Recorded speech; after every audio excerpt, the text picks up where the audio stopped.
High বন্ধুরা, আজকে চলে আসলাম নতুন একটা মিনি ব্লগ নিয়ে। ভিডিওটা দেখতে থাকো। এখন আমি আছি বারাসাত হাসাবাদ লাইনে ভ্যাবলা স্টেশনে। চলো ভিডিওটা শুরু করি।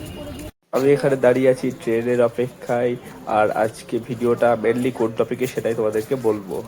বন্ধুরা, তোমরা তো সবাই জানো যে বারাসাত হাসনাবাদ লাইনে ভ্যাবলার পরের থেকে বেশিরভাগ স্টেশনে সব সিঙ্গেল লাইন।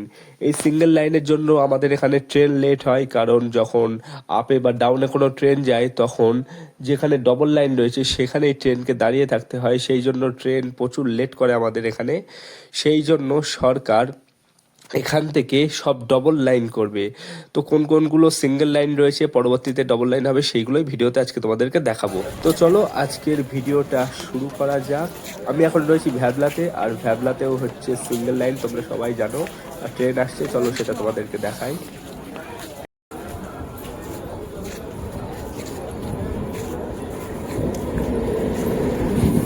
বন্ধুরা, এটা বসিরহাট স্টেশন, আর এখানে রয়েছে ডবল লাইন। এটা শুনছি ট্রিপল লাইন হবে, জানি না কতটা সত্যি। আমাদের ট্রেন ছেড়ে দিয়েছে, এরপরে কোন স্টেশন সেটাও তোমাদেরকে বলছি। এরপরে আছে মাটুনিয়া অনন্তপুর, সেটাও সিঙ্গেল স্টেশন, চলো তোমাদেরকে দেখাই। দেখো, স্টেশন পার করতে করতে এখান থেকে ট্রেন পার্টি চেঞ্জ করবে আর হয়ে যাবে একটাই লাইন।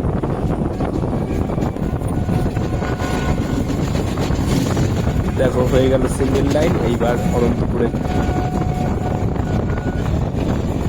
এটা হচ্ছে মাটুনিয়া অনন্তপুর, আর এখানে সিঙ্গেল লাইন। এটা ডবল লাইন হবে শুনছি প্রায় অনেক বছর ধরে, কিন্তু এবার বলছি কাজ শুরু করবে। সেই জন্যই তোমাদের সাথে ভিডিওটা শেয়ার করে দিলাম যে কোনগুলো সিঙ্গেল লাইন আছে, আর তারপর ডবল লাইন হলে ভিডিও করবো। কতটা সুন্দর দেখতে লাগে তোমাদেরকেও দেখাবো। এখান থেকে আবার ডবল লাইন শুরু হচ্ছে, আর এইবার যে স্টেশনে আসছে সেটা হচ্ছে মধ্যমপুর। এখানে দুটো প্ল্যাটফর্ম, দুটো পার্টি রয়েছে।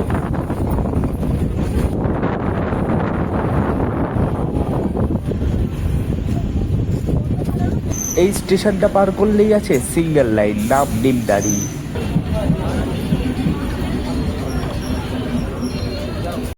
আর এটা হচ্ছে টাকি রোড, আর এর একটাই প্ল্যাটফর্ম, তোমরা হয়তো অনেকেই জানো যারা যারা এদিকে আসো।